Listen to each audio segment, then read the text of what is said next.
Hey, Father Theodore. Yo, how are you? Good, how are you? Sorry for the long silence. We we left you in the dark a little bit. No worries, no worries. Sorry, we're new to this thing, I guess, kind of like you a little bit. um, please go ahead and begin with the prayer and then go right into the topic. For those of you who aren't aware, Father Theodore, serving in Kitchener, he's going to start the beginning of our series, The Pearl of Great Price. And he'll be speaking us tonight on his on our relationship with Christ. So please, Father, go ahead and forgive me for the long pause at the beginning. No worries at all. So you just normally start with Our Father? Do you guys, what you guys normally start with? As you see fit.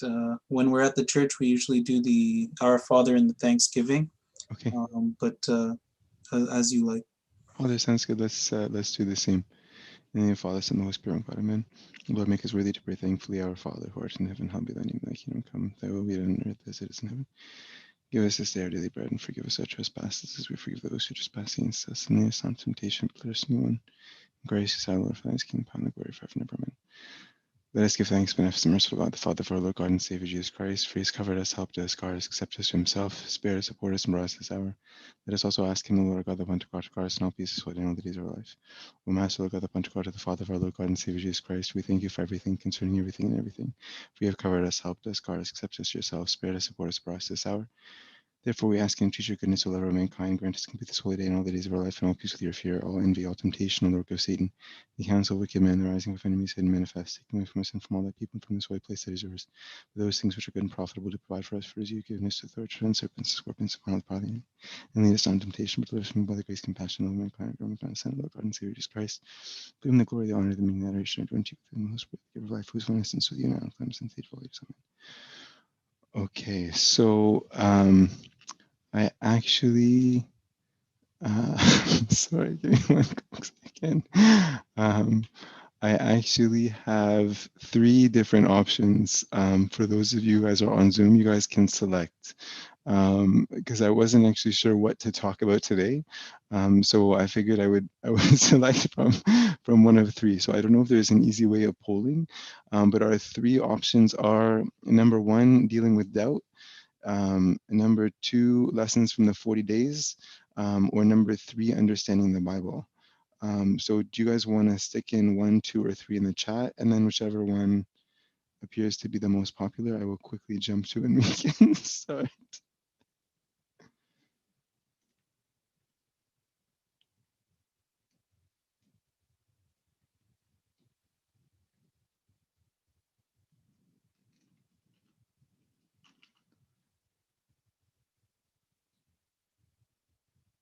The only problem is now I can't remember what 1, 2, and 3 were.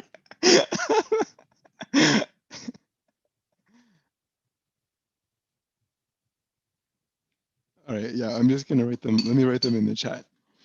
I'm gonna say,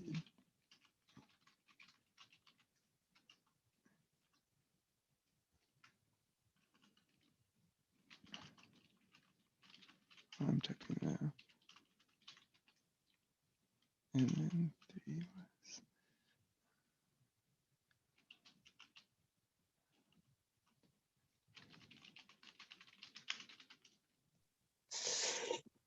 Hi, Abuna. How are you, Zuzu? I miss you, Good. dude. I'm so happy to see you. Same. I'm like the whole time. I'm like, can I talk to him? I was waiting for you or someone to say something. I didn't I didn't know whether to break the awkward silence. I know, and I'm new to that too. So I asked him, like, Can I talk to him? Because like he's not saying anything for like 5-10 minutes. But as soon as I came to talk, Kareem spoke about it. So I'm like, oh, I guess he heard me. So how's everything? I miss you. I miss you too, dude. I really miss you too. I can't wait to see you again at the monastery or I hope so come see soon. you at your church. That would be wonderful. That would be awesome. I love It that. was a blessing. I took it. I took the It's blessing. it's a blessing to see you here too. But Thanks, man. I was gonna say for the three topics, can we talk about the three of them, a little bit of each one of them? It will end up staying till midnight, so I would be a little worried. But if you want to be the tiebreaker, we need to break the tie. So it looks like we've got one vote for each one. So if you want to be the tiebreaker, you can. It's up to you, Abuna. At the end, you can choose. Someone's got to break the tie so we can get started. I think you actually have 2 votes for 2, but now another one Oh came yeah. in for. No, the same person voted for 3 twice, so we won't count that. Okay. All right. Sounds But good we then. have 2 for the number 2. So if you want to talk about the lessons from the 40 days. Okay, sounds good. Let's do it up then.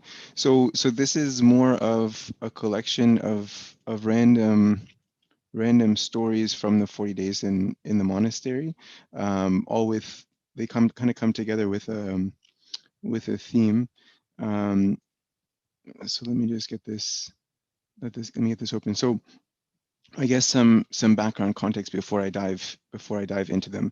So for those of you who I've met before, or who don't know, I was recently ordained just in November, um, and I did my 40 days at St. Anthony's in Perth, which I'm sure all of you guys know really well because it's really nice and close by. But just to kind of set the scene for anyone that hasn't had the blessing of visiting there, St. Anthony's it's in a really nice, beautiful forested area. There's like trees everywhere, a bunch of different ponds and streams. So it's really beautiful. And I was there for the period from November 15th right up until about Western Christmas, so December, around December 25th. Um, and Again, for those of you who aren't familiar with the custom or the tradition, after a priest is ordained, they're sent to the monastery to do their 40 days for several reasons. In those 40 days, they're supposed to be receiving the rites of the church, the liturgy. They're also supposed to be receiving other rites and instructions from their teacher at the monastery. Um, and it's also a personal retreat. It's a time for personal spiritual growth, and renewal. So just as Christ had his 40 days in the wilderness before he began his ministry, and just as Moses had 40 days in the desert, the newly ordained priest will also spend 40 days, and benefit from that time of spiritual retreat and spiritual growth. So while actually right before I went, my wife got me a really thoughtful gift, which was a journal. And I had talked about kind of journaling at some point in life, but never really started doing it. But before I went, she bought me a really nice like leather bound journal, and Miriam knows that I like nice things, and so when I have something that looks really nice, then I tend to use it. And so from the day of the ordination, I started journaling, and I was especially trying to make sure that during those 40 days, I journaled every day without exception. And sometimes I would end up journaling multiple times per day. It might sound like if you're spending 40 days in the monastery, they would probably be very uneventful, but somehow they ended up being incredibly eventful. Like typically, because I think the devil really tries to use those 40 days to mess with you, and simultaneously there's so many lessons to learn, and so there's so many things to write about. So when I look back in preparing this talk, basically what I had done was a few months after coming back, I kind of went through my journal, and for the first time read what I had written prior. Like I was always in the habit of writing stuff, but I was never really going back necessarily and reading it on a regular basis. So what I decided to do was I was going to go back to the beginning of the 40 days from November 15th all the way onwards and read what I had written and kind of extract the stories that were the most meaningful to me. So I'm going to tell you a few different stories, and I apologize again for the seeming randomness of it, but hopefully you'll see how they come together by the end. So the first thing that I wanted to share with you was a story that was told to me by my teacher in the monastery, that was meant to really helped me understand, hey, Abuna, the importance the importance of a prayer rule and the place of a prayer rule in one's life. So for those of you who aren't familiar with the term prayer rule, a prayer rule is essentially the rule that we get from our spiritual director, our father or our father in confession, that dictates what our prayer habit and Bible reading habit and spiritual reading habit looks like. So, for example, a prayer rule might include, I would like you to read or pray, from the Agbeya, the prime hour with 3 Psalms in the morning. Or I'd like you to pray 1 Psalm in the morning in the Our Father and the prayer of Thanksgiving. And in the evening, I would like you to do some Bible reading and I would like you to do X, Y, and Z, right? So every one of us has, from our spiritual director or from our father in confession, a prayer rule that we're meant to follow. And so my teacher was trying to help me to understand how important the prayer rule is in one's spiritual life. And so he told me this story, which is a true story, about a monk in a desert in Egypt, in a monastery in Egypt. And this monk, this younger monk, he goes out into the desert, and while he's out, a sandstorm comes. And for anybody who's familiar with these crazy desert sandstorms, you'll know that you can't actually see just a few feet in front of you. Like they're just insane. Like it's impossible to navigate your way through. So he's out in the wilderness, and he becomes very, very quickly completely lost. Um, and so he starts thinking, okay, like what do I do? And so naturally, I mean, he's a monk, so he starts thinking, well, I should pray. And he remembers, okay, well, like I've got to pray my prayer rule. And the monks typically have as part of their prayer rule that they will pray all 7 hours of the Agbeya every day. And they typically still pray the 7 hours of the Agbeya in private, even if they also do some of those same hours together as a community. Still within their cell, they'll typically pray the 7 hours of the Agbeya plus the veil prayer, which is like a prayer that's meant for the monks. Um, so he begins praying the Agbeya from memory, and then some time elapses, and he gets even more lost, and the whole day passes, and he hasn't found his way home. And eventually he sits down in the sand, and the night passes, and we move into the second day, and of course he doesn't have adequate supply of water or of food, and so he becomes very dehydrated. And on the second day, he finds that he's not actually even physically capable of standing up to complete his rule. And the day passes. And then we move on to the third day. And again, the day begins to pass, and the guy's like completely physically drained, fatigued, again, not able to stand and pray. Till finally, he hears the sound of a dog barking. And so he starts following the sound of the dog, and it leads him to this Bedouin camp. And of course, Bedouins are not like the nicest of people. So they've got their guns up and ready. And so this younger monk, he's like, puts his hands up and he's like, listen, I'm just a monk. Like please, he tells them the story. He says, like, please take me back to my monastery. And so the um, they load him up in their jeep, and they drive him back to his monastery. And when he arrives back at the monastery, the abbot of the monastery is furious with him. Like he's like, how could you have gone out into the desert, like by yourself, this and that. Like he's really angry. Probably he was worried sick, and sometimes our worry comes out in it comes out as anger rather than the actual emotion that's within us. So there's another elder monk that was there, and the other elder monk that was there, he wants to sort of like cool down the situation a little bit, so he pretends to be very angry. And so this other elder monk, he's like, I can't believe you've done this. I'm taking you down to your cell right now, and you're not going to be allowed to talk to anyone or see anyone for the next 3 days. So he takes the younger monk by the hand and he leads him down to his cell, and as soon as they close the door of the cell, the older monk talks to the younger monk. He's like, listen, don't worry about it. Everything is going to be just fine. Just take some time to relax and get some refreshment, and like let these days pass by yourself in seclusion, and after a few days everyone will have a cooler temper and everything is going to be just fine. So he's like, okay, cool. So the elder monk leaves, and now the younger monk is by himself in his cell.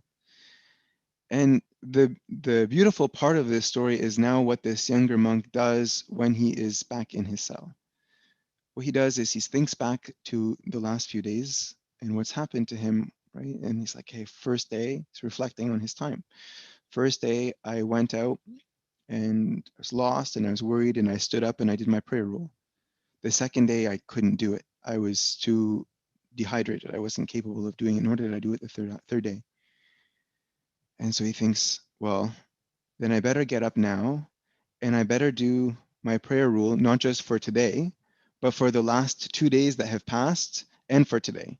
So he stands up and he does the 7 hours in the veil prayer for the first day that he missed, the 7 hours in the veil prayer for the second day that he missed, and the 7 hours in the veil prayer for the current new day. And the reason why this story was being told was not because like there's like this like credit system that God is waiting for us to come back and like, oh, I've missed these points or I need these points, like like Mario jumping up and trying to get the little coins, right? Like it's not about that at all. What's beautiful about it is that the monk, like, he understood how critical prayer is to his life, and he regrets the fact that those days could have passed. Like, it's unfathomable to him that the days could have passed without him standing up and doing his prayer rule, such that the very first moment that he is physically capable of standing, he's like, no, this is not just new moment. Like, I have to make up for this. Like this prayer is connection with God. I need my time with God, right? So he stands up and he does all 7 hours 3 times in a row.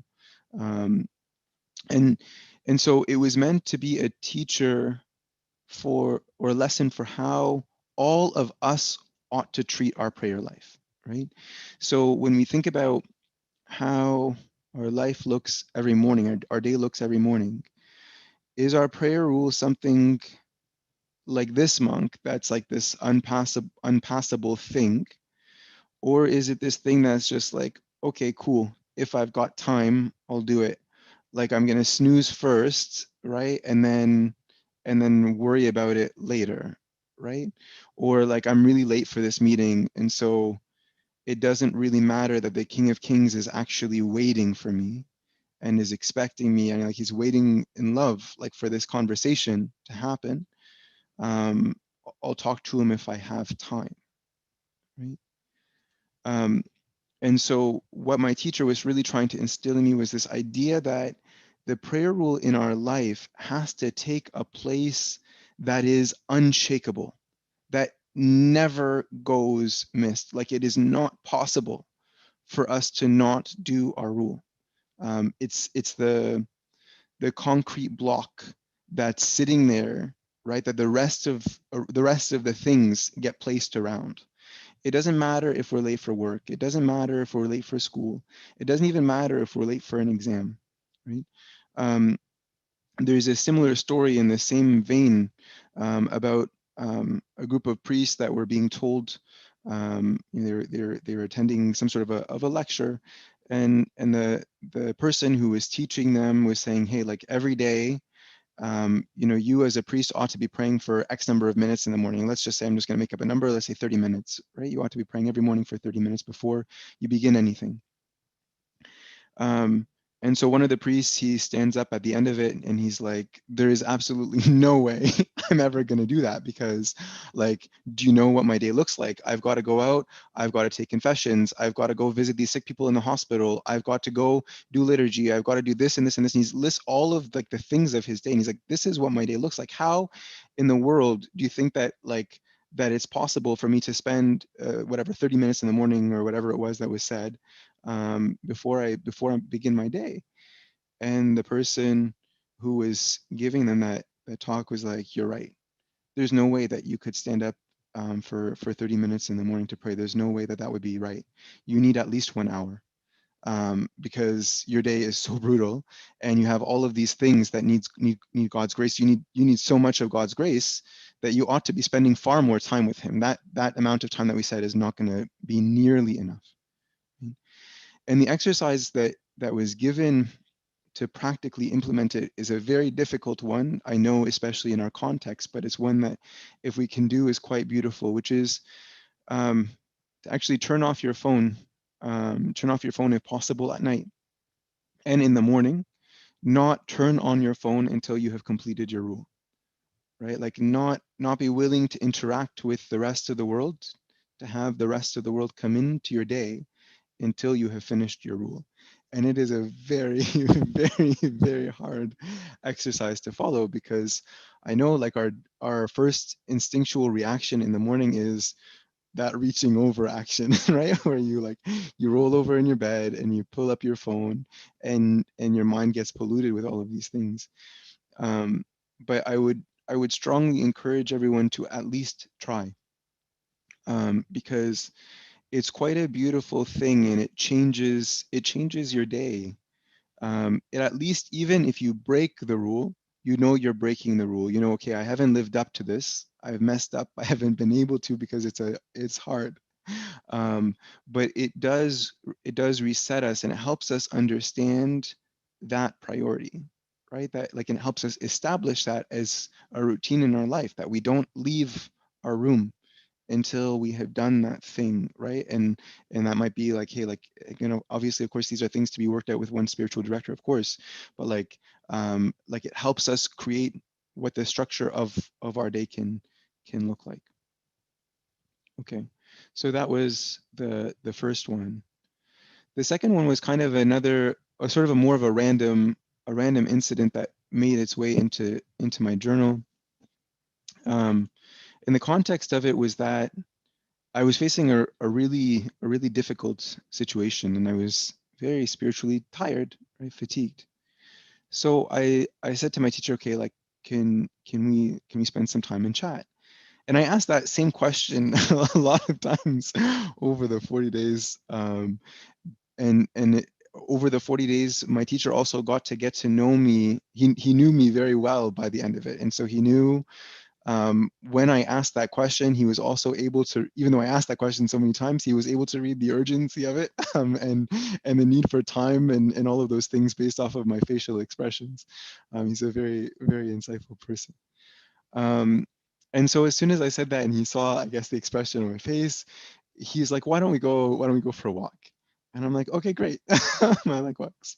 So we get all bundled up, and he's a person he's much older than me, but he's very energetic. He's very fast and agile. And we were walking on this path. And this path, it's an area that used to be forested, but was cleared, cleared of trees. But it's not cleared of rocks. There's rocks all over the path, right? These big rocks, probably about like yay big. And as I was saying before, it was kind of winter time, and so it's very, very cold. And so some of these rocks would get like frozen into the ground. So we're walking on this trail initially, and then we eventually end up off the trail, but that's a different story. Um, and while we're going through this trail, first neither of us is saying anything. We're just walking, and I'm just trying to keep up. And I would notice my teacher every once in a while when it would lean down, and he would pick up one of these rocks. He was standing on the left and I was standing on the right. He'd pick up one of the rocks from the left, and he'd toss it into the forest. And then we'd keep on walking. And then, a few steps later, he would lean down and he would pick up another rock and he would toss it into the forest. And I'm just like walking as well. um, and then after a few minutes of doing this, he just looked over at me and he's like, hey, like, um, if you see any of these rocks, if you could just pick them up as well and toss them off the trail, because I really want to clear this trail. So I'm like, okay, cool. So I start picking up, leaning down, picking up some, and then sometimes I'd notice that they're wedged in there, so I would kick them with my boot, and then it would shake a little bit, and then I'd lean over and I'd pick it up and I would toss it like he was doing.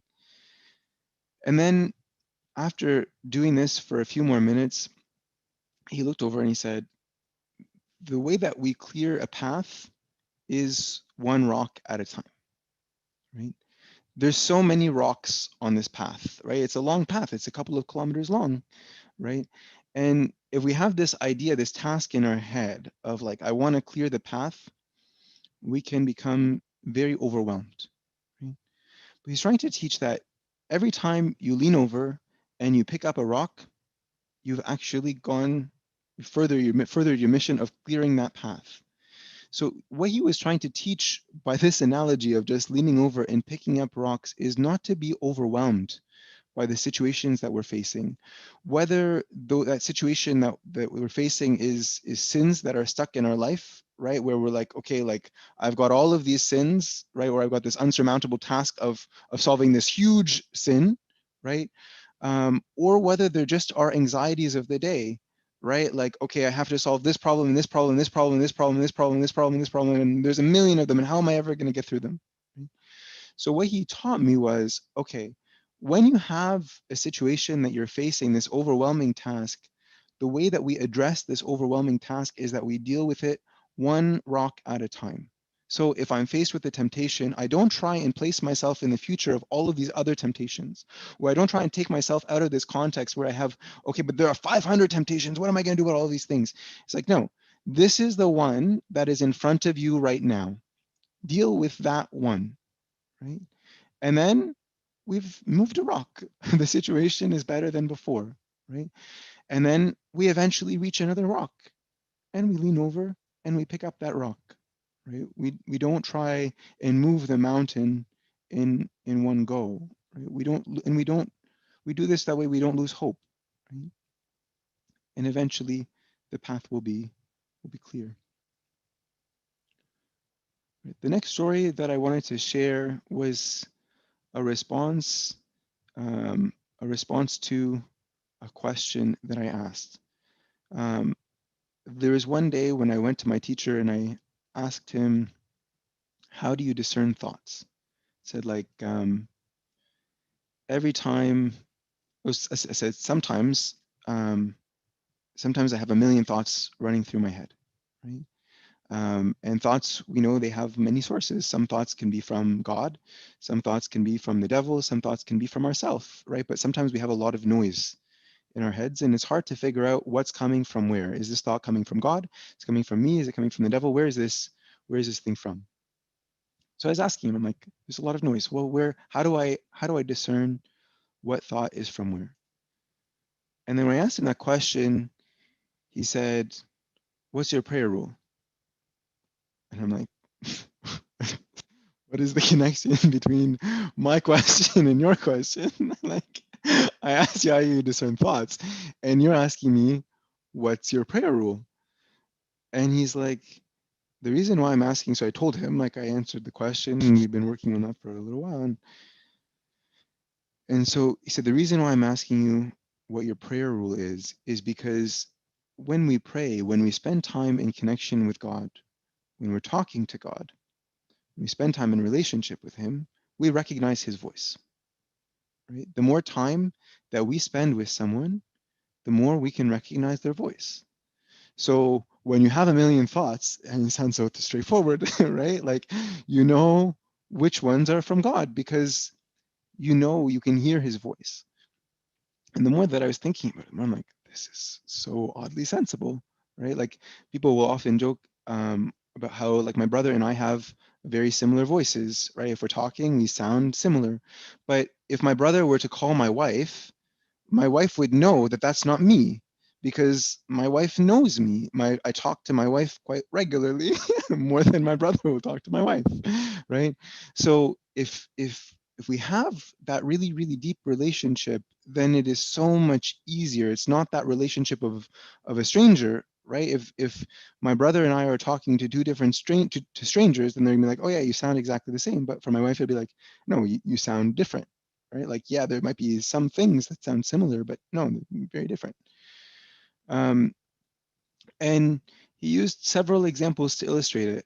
How these saints who had developed this deep relationship with Christ through prayer were able to practice that. So the first one that he gave was the story, one of the stories from the life of Saint Macarius. There was a time when Saint Macarius, he went out and he asks this boy, this random boy, he says, "What do I do when I'm hungry?" And the boy looks at him. He's like, "Well, then, if you're hungry, then eat." And so he goes, "Well, what if I'm still hungry after I eat?" And then the boy said, "Then you eat some more." And so then he's like, "Well, what if I'm still hungry?" And so then the boy said, "It sounds like you're a donkey and not a man." And Saint Macarius left edified, right? He could hear the voice of God in this young in this young boy. He could discern the voice of God through this dialogue with this young boy. Um, and Saint Anthony was the same. So there's a story of Saint Anthony the Great when before he moved into the inner wilderness. He was living on the outskirts of the city, and there was a woman who decided that she was going to just start bathing in the water, like right in front of him, right? It's very inappropriate, right? Like there's a man standing here, this woman goes into the water, and like she like takes off all of her clothes, and then she begins bathing in front of him. And so he's like, why are you doing this? He reproaches her. And she responded to him, "If you were a real monk, you would live in the desert." And this was at a time that people didn't live in the desert. There weren't monastic communities, right? But she's like, "If you were a real monk, you'd live in the desert." And St. Anthony heard this and could discern and hear the voice of God in this rude, in this rude person, right? Even though this person was maybe not well intentioned, like even there, St. Anthony could hear, because of his relationship with Christ, he could hear his voice in all places. Um, Another one that was very very short, and actually Abuna Anthony was with me on that day when this was said, but it's something that like whenever I reread it, it's a good reminder. Um, One time we were sitting and my teacher said, people are like a garden. In a garden, there are good flowers, and there are some not so nice flowers, right? Even if we look at a rose plant, right? A rose plant has on it the beautiful rose flower, and it also has in it its thorns, right? And so my teacher was trying to remind me that we need to always focus on the flowers, right? That when we look at a person, rather than being caught up in the thorns, we need to focus on the flowers and to remember that we too have our own thorns, right? And we need to make it a practice to try and look for the flowers. The last one that I want to share with you is um, another conversation that had happened um, after a time when, well, during the 40 days, where I had perhaps a good humiliation, where I was really upset about something, and it was very, very clear, like really obvious, that I was upset about it because my ego was pricked. Um, and I could see it. I'm like, okay, like I get it. It's my bad, but I'm really upset. Like this really hurts. And when I had this conversation, the person that I was speaking to, he responded, "I'm very, very happy that this happened to you." And I'm like, "Why?" And he's like, "Well, because when your ego bleeds, your spirit soars." In this line, like it got really stuck in my head. When your ego bleeds, your spirit soars. And you can almost picture in your head like a helium balloon, right? Like we had some a few months ago for one of my kids' birthdays, right? And you've got like a helium balloon, and this balloon, it wants to fly up in the air. And so what they'll do is they'll take the ribbon that's tied to the balloon, and they'll tie it to like a little bag of sand, right? To weigh it down. And the ego is like that bag of sand, right? That's at the bottom, that's holding down your spirit, right? And when your ego gets pierced, it hurts. It's not a pleasant thing. But then the sand can come out of it, and then the spirit can soar. And my teacher, he gave another example. He said, humility is like an iron. it burns. It's really hot, but it makes the garments that it's ironing beautiful. And it's a great lesson for us because sometimes we're upset by the actions of other people that embarrass us, right? Um, but ultimately, a lot of the times we're not actually wronged. And as difficult as it is to do, we ought to try and be happy, right? We ought to try and recognize the goodness of what's just happened to us. Because without these events, our spirit is always going to be weighed down by ourself. So the kind of uniting themes of all of these things um, are number one, a rigid and uncompromised prayer rule and spiritual reading, right? This idea that like like prayer is prayer is the thing that gives us life. Prayer is the thing that allows us to discern. Prayer is the thing that gives us relationship with God, and that thing it needs to be unshakable, um, and it needs to be understood as the keys to everything. The second is this theme of a need for humility and self-denial, and the third is this idea of daily self-reflection and self-examination, right? Like when we even go back and we think about the kind of premise, the scope of all of these things that we've talked about, um, they're all coming from a journal, right? They're all coming from active time that's spent in self-reflection and self-examination, right? And those two things are a little bit different, and some aspects are more essential than the other. So one of the things that was handed or taught was that every day needs to involve 3 minutes of self-reflection, right? Like every single day, at the end of our day, we need to go back to our day and we need to remember, okay, what happened today? What are the good things that happen? What are the bad things that happen? And that can also be a very, very useful tool in our relationship with our spiritual director or confessional father, because when we go to confess, then we now have our list of things that went well and the things that didn't go so well, right? And the fathers teach us that a day without self-examination is like a day that doesn't count in our spiritual life, right? And the next sort of step on that, so that part is an essential part of our life. The next kind of nice to have is this idea of reflection and journaling. If we can journal, then it also becomes a very useful tool to us to come back to later. Like in looking back, it was funny, like all of the things that are missed, right? Where you're like, oh man, I completely forgot about this problem that I was praying about that God resolved, right? I forgot about these miracles that God was working every day. I forgot about these lessons that I had learned. So journaling can be a very, very, very useful and beneficial exercise. It's not the critical part of our spiritual life. The self-examination, those 3 minutes are, but I would say that it's a very advisable thing to do. Again, of course, in consultation with your spiritual director or father in confession. Um, when a lot of the times we ask ourselves why we don't hear or see God, right? But when our lives aren't filled with prayer and reading and quiet time, there's there's nothing in us, right? We can't hear God's voice because we're not doing anything to hear it. It's like lying down and like lying down on the couch all day watching TV and then complaining that we're not turning into Olympic athletes. But when we spend our time with him in prayer, he actively speaks with us and we can experience his care for us. Um, so again, this is why it all comes back to these same themes of rigid and uncompromised prayer rule and spiritual reading, humility and self-denial and self-reflection and self-examination. So just as kind of some take homes for today, the first is to work with our spiritual father or father in confession to establish that prayer rule if we don't already have one. Not number two, not to ever compromise it. Number three, to spend time in self-examination. And four, if we can, to look at the possibility of journaling as a way that we can go back and remember God's goodness, the lessons that we've learned along the way, and see his work more clearly in our life. So I'll stop there. And if anyone has any questions or anything to add or share, please feel free.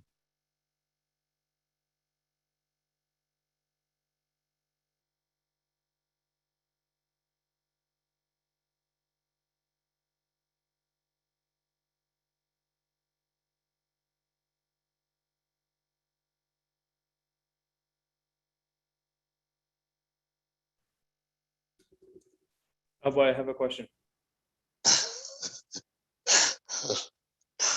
I have a quick question for you, Abba. So, You know the whole idea of what it is that you were speaking about regarding the ego and the soul, about how it is you were talking about, like that example of the helium balloon and the sand. Is there anything that can be practiced that would allow us to pierce that bag of sand so that it slowly gets deflated? so I think that they are. It's hard, but God always provides opportunities in our life. Um, so I think just as a person who struggles, I think we can say actively that God, when we pray for something, there's actually someone who said to me something that was really beautiful while I was at the monastery as well. He said, sometimes I pray for a virtue and God gives it to me, or God gives me the lesson. Like I pray that God teaches me patience and God gives me the lessons in patience, or I pray that God teaches me humility and sometimes God listens and he gives me my lesson in humility, right? So and like God always places in our life the things that we need, and I think that's why we feel so pierced, right? It's why it hurts so much, is when we realize that, like, hey, like I actually need these lessons. So I think that when we pray for those virtues, those piercings, they will come. Like I don't think that we have to work too hard for them to arrive. But I think the question is, do we recognize them when they're happening, or do they just pass us by? Right? Do we just get angry and just respond to it as like, okay, they've hurt me, like, or this situation has hurt me. So I don't know if that answers your question. If you have any thoughts, then I would love and appreciate them. Well, I think my concern, Nava, is, you know, if I'm already a person who's struggling with pride and with my ego, when God sends the opportunities, I'm usually not very good at taking them. On the contrary, I probably resist because I think that I deserve better, or I victimize myself, or I think that somehow I managed to turn even those opportunities into something that will inflate my pride or that will cater to my ego. So I'm wondering if, you know, your teacher during the 40 days spoke of a process by which you can actively pursue this establishment of humility, right? Because I think humility is one of those virtues where we all know it when we see it, but we really have no idea how to begin pursuing it. Yeah. So I'm just curious if he gave you any advice on that. So there wasn't a direct piece of advice, but I can remember another incident where the exercise that he worked through with me, rather than it being like, hey, do this, the exercise that he worked through was, what did you do wrong? Right? Like so and so wronged you, right? Like I'm coming over a situation where so and so wronged me, right? And so speaking to him, I'm like I'm really upset. This person did X, Y, and Z. And it's like, well, what did you do? Where was your mistake? Right? And so we went through, and he was like, you were absolutely wrong in this, right? Like this is your mistake. This has nothing to do with somebody else. Like imagine how this person is perceiving your actions, right?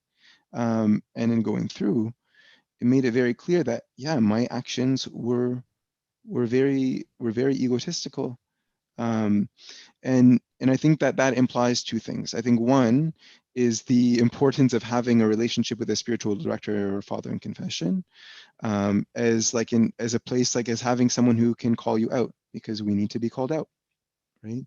And two, as a general exercise to look at in those cases of, like, hey, I've been wronged. Like this, I'm totally in the right, and these things, these other people, they're all in the wrong. To step back and try and say, okay, as our exercise, let's find your mistake. Right? Yeah. Somebody once told me that I should never forget that humility is the root word that is found in the word humiliation, and that sometimes the best way to gain the virtue of humility is to increase the opportunities for humiliation. I remember actually someone came and told me, this wasn't just someone, it was a spiritual guide. where they basically told me I was confessing about how it is that I was wronging people in my heart, and how it is that I was judgmental, or how it is that I made false accusations in my heart. And the spiritual guide was basically telling me, okay, go. But what? Go expose your thoughts to that person and apologize. I go, no, I didn't speak it out loud. It was just a passing thought. He's like, yeah, go humiliate yourself and go and tell that person, I had this thought towards you, and for that I ask for your forgiveness. Now, obviously, the person's gonna look at you as if you're some sort of like maniac. Like, what? Who does that? Like, but what the person was trying to teach me was, by pursuing humiliation, one of two things will happen. Either you will embrace the fact that, yeah, like that sin does sting and you should stay away from it, or at the very least, your ego will be burnt and will say, okay, let's stay away from that because it's not very good for me in the end. I don't want to do it again. Yeah, exactly. Thank you, Abu. Zuzu, you were going to ask a question. But Zuzu, on topic, huh? On topic, Yeah. Zuzu. I خليك will. معانا. I will. خلاص. ماشي. About evil thoughts. When you when you're praying and you get these evil thoughts, what's like? Do you have any practice or like tricks or tips that can brush them away, or like just keep praying and focus on what you're doing? Love Abuna Anthony to answer that one. Why don't you tell us away what it is that you picked up while during the 40 days?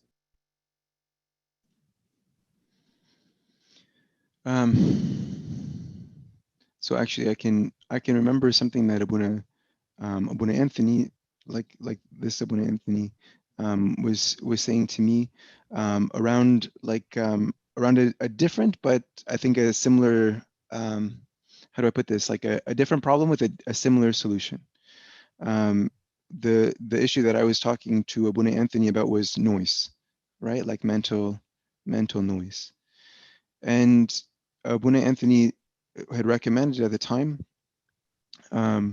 first the Jesus prayer, followed by also okay, what if things are too loud? And Abuna Anthony's advice was go into the church and begin praying the Tizbah, begin praying the doxologies, find a spiritual song or hymnology that can distract your mind somewhat. So I think it's something. I think that is something to speak with your spiritual director about. But I think some of the things that we can do are, first, to empower ourselves with the sign of the cross, like to remember that the sign of the cross has power. Second thing is to try not to give any attentiveness to those thoughts that are coming to us, right? Like sometimes we can obsess over the thoughts. We're like, oh, I had this thought, what do I do with it? And you keep on like processing and spinning and spiraling further and further. But to try and pay no heed to it. Actually, and there's another thing that I had also heard while I was there, which was really beautiful, with this idea of not negotiating with the devil, right? This idea of like sometimes the devil will put a thought in our head and we're like, oh, that was really bad, or that was really good, or like we start maybe it's a thought of judgment of someone, right? And we're like, oh, like no, they don't deserve to be judged that way. And then we start again going back. We have this like conversation in our head. So this idea of not negotiating, just end the thought, cut off the thought where it's at. And if things are also very loud and noisy, then we also like I was saying before, that Abu Anthony taught me this idea of exercising the Jesus prayer, and again, if it still doesn't stop, then engaging the mind in something that's positive. That's perfect. I don't know who you're speaking about, but that's the first time I hear that advice. It's very good advice. That was totally from you. That was from you. I've never heard it before. So, but this is wonderful advice. I think I'll take it. It's great. It's amazing, Abuna. I just have these thoughts. Would they come from the heart first or from the brain? Like it's from the heart. So so again, Abu Anthony, feel free to chime in and correct me too. But like sometimes they come from the devil, like the devil will instigate a thought, and sometimes they can also come from us, right? Like if we live um, if we live a life of impurity, then those things will be like inside of our database, right? Like they're going to be the things that we recall, right? If what's on our lips, I mean, it's very practical. It's very easy to sort of understand or see it, right? Like if I'm listening to Tizbaha all day and the Psalms all day, then what's going to come out from inside of me is the Tizbaha and the Psalms, right? If I'm listening to like terrible music that's filled with like lewd images and inappropriate words, what's going to come out of me is like inappropriate words, right? So like our Lord says, right, out of the abundance of the heart the mouth speaks, right? So like what's inside of us will make a difference, but also the devil is external and acting, so things can be from either place. There's a story, um I think it's in the paradise of like a monk um who was trying, like I think he was like trying to cook an egg, like he was like he wanted to break his fast, and like he didn't have a way of cooking this egg, and so I can't remember exactly how he tries to do it. Like he puts it up like above a candle or like on a spoon, like and tries to cook it like that way, and then like some other elder comes in and he's like, what are you doing? And he's like, oh, it's just that the devil, like, you know, the devil tricked me. And so the devil's like, no, that that wasn't me, that's all your idea. Right? Like I'm learning from him. Right? So like, so sometimes it can be something that's ingrained in us because of the habits and the lifestyle that we live. Sometimes it can be something that's external, but either way, I think the solution, the remedy is similar, that we try and stay away from the things that that cause it to be kind of ingrained in our heart and in our minds, and that we empower ourselves with the cross and through prayer, um, to try and defeat those thoughts and not engage with them as well. Thank you, Abuna. Any other questions, Habibi, for Abuna while we have him with us?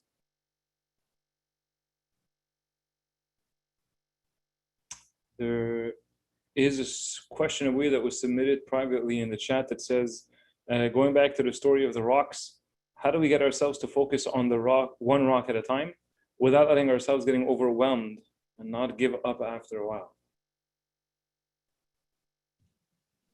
I think a big part of it is trying to actively live in the present.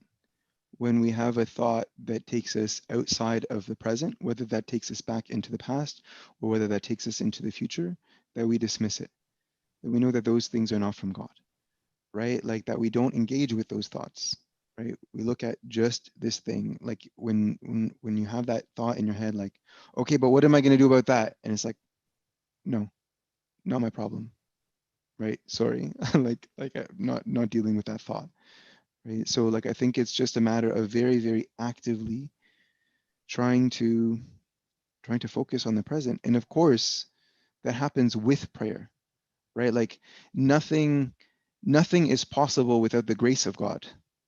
So like we pray, like this was actually another thing that I remember was really like kind of blew my mind, and it shouldn't have, but it did.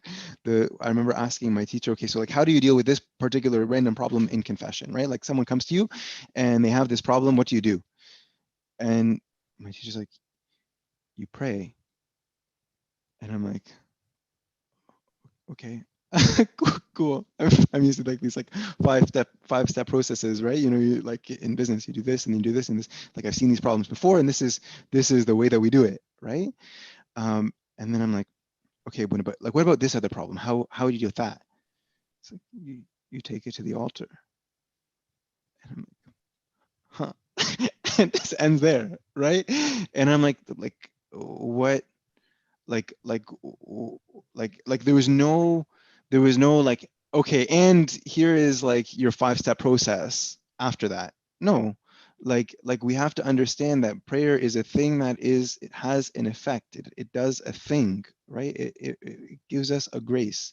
We can't do even those exercises that I was talking about without grace, or like with grace these things have an effect. Without grace they do nothing, right? We're just going to keep on battling and then we're never going to get over it. Like we need that grace, right? Like that's the kind of the symphony of the self and the grace together, right? That we exert some effort, of course, through prayer and through obedience, but without grace, nothing is possible, and we get that through prayer. It's like you reminded me of something that happened very early on in my priesthood. I used to invest a lot of my time trying to brush up on things that would help me for my work, and I was very much involved in management consulting. And so because of that, you know, the 5-step process, the strategies, the project planning, the making sure that you're on top of everything, that you have a 100-day plan, all that good stuff, right? So I walked into the priesthood thinking that I'm going to implement all of these things for the sake of making sure that I make the service, you know, more efficient, right? We have to be more productive.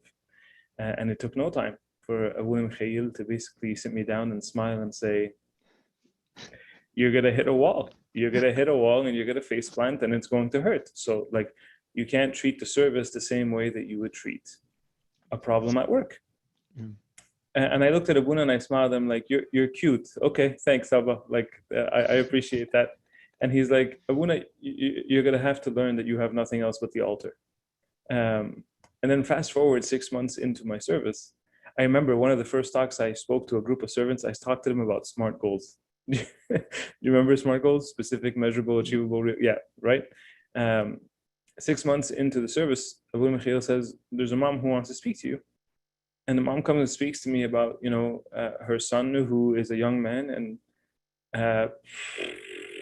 she bring like this young man came in with a situation that was like it sounded like the plot of like a really, really horrible movie. It was like impossible.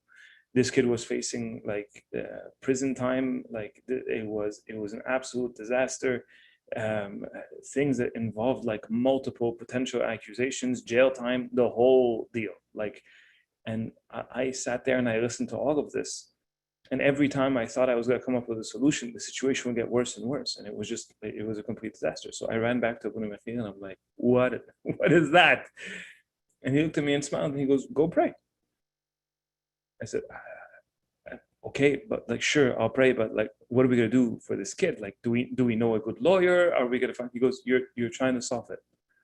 You're trying to solve it. You can't solve this. You need to pray. So I decided to finally just maybe take his advice, and I went and complained to God about how like I need your help, God, so that you can give me a strategy so I can implement it. I made everything about me. So I prayed that God would enlighten me so I can be the savior. None of that was working until I finally said, I'm done. Like I'm not gonna love this kid as much as you are. You're gonna be his father. I can't be. So you take care of this. Within 4 weeks, forget miraculous. The impossible happened. All charges were completely dropped because they found out that like this this loophole in the system was found, and like this poor kid was completely manipulated, and it was true. This kid was totally innocent. He would have done he wasn't deserving of anything of the accusations that came about to him. And it was a complete and utter miracle because God touched the heart of the judge that day in the courtroom and made him see exactly what was happening. And that was God's way of telling me, you're either going to trust me or you're not. Right? You're so focused on doing everything with yourself. You're so focused on doing everything with your own arm, with your own wit, with your own charisma. Because none of that's going to help you ultimately in being able to help others and to help yourself. And so that story that you just shared of, you know, the advice that you got of like, and you know, it's funny because Abu Mikhail looked at me as if I was, Abu Mikhail loves me. I know this, but I felt like I was being looked at as if I was like, you're Habibi, you're a priest, you should pray. And I was like, okay, I can try. Sure, let's do that. See what happens. Yeah. It's amazing too, because I think like in the quiet of, and this is one of the other reasons why I love journaling so much, is that when you journal, you actually get the chance to go back and objectively see how it works. You get to be like, oh, like I went through, like these were all of the dilemmas that we put before God, right? That were all unsolvable.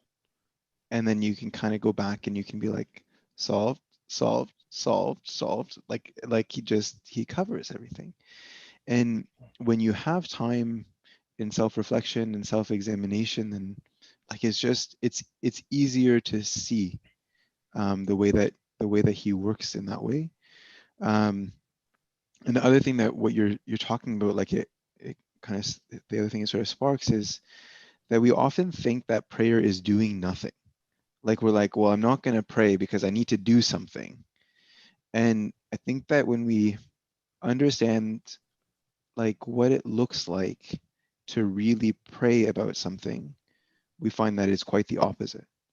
That like that if we're actually really like if we're really taking prayer seriously, that it's a huge it's a huge effort. I mean, it's not like we're the ones that are physically solving the problem, but like it's like, how do I put it? It's like it requires effort and dedication for us to say, for example, I'm going to actively remember to pray for all of the people that I know are struggling, right? Like to make that time a priority every day, right? That we're going to stand up in prayer and spend that time thinking about and remembering and putting before God those people that need intercessions.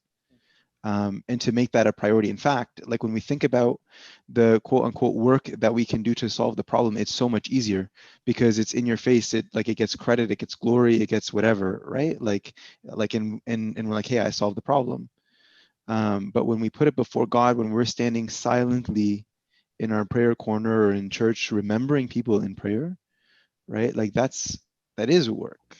Like it's not an easy thing. It's not a cop out to say I'm gonna go and I'm gonna remember this person in prayer. I can't solve your problem, Yeah. right? Like that's not a cop out. Yeah. You know, it's like you just reminded me. It's, you know, when we're speaking to someone who needs help, we love being that person who says, "Oh, I know a guy. You know, I know a guy. Let me call my friend. He could probably help you out with this, right?" And sometimes we even pull out the phone right there and then, and we think we're super hot shots. It's like, hold on, let me see if he picks up. And then you call and you're like, "Hey, how are you? Long time no see. I miss you. How's it going? How's the family? Great. Listen, I need your help," right? And we do this, and we love connecting people. And we love to hear the beautiful like success stories of how like later on the person comes back and says, "Thank you so much for connecting me with this person. They were a great help," and whatever. And yet we're not so excited to turn to God and to pick up the phone and to tell him, "Hey, I know someone who could use your help." And it doesn't have to be more complicated. It doesn't have to be more complicated than that. We just have to be okay with maintaining that relationship so that when we do ask on other people's behalf, that we really do become intercessors for other people, including ourselves. Yeah, I think Abuna Metta Miskin has a thing that he wrote somewhere. I forget where it was, but that like if we really actually believed in prayer, if we believed in the power of intercession, then there's no way we could spend a day where we wouldn't pray for those people who need help. It's like if you actually believed it, Absolutely. there's no way you could do that. Absolutely.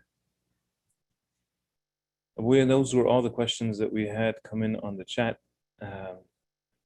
Last chance, however, any other questions for Abuna before we wish him um, a good rest of his evening?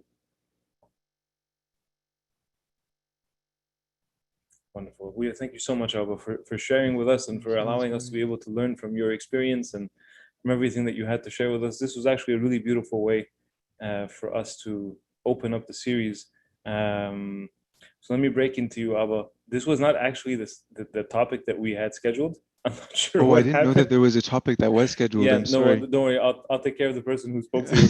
But uh, but ultimately, this was actually perfectly God sent. Sorry. No, but on the contrary, I think this was actually 100% perfect. Because in speaking about prayer, it's going to allow us to then talk about how it is that, you know, next week, God willing, we'll have the discussion regarding the pearl of great price and how it is the Lord sees us as the pearl, and as how it is that because of the relationship that we establish in prayer, and because of the fact that we are capable of knowing Him and coming before Him so vulnerably, that He's capable of looking at us and saying, "Yeah, you were the one that I offered everything for." So it's actually a perfect segue. So by God's grace and through the Holy Spirit, this was actually 100% perfect.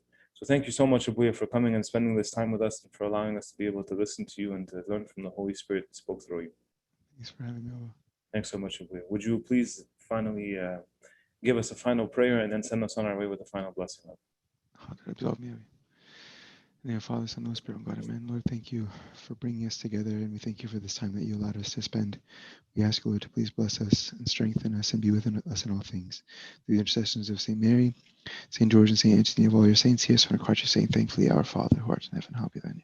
Thy kingdom come, thy will be done on earth as it is in heaven. Give us this day our daily bread. Forgive us our trespasses, as we forgive those who trespass against us.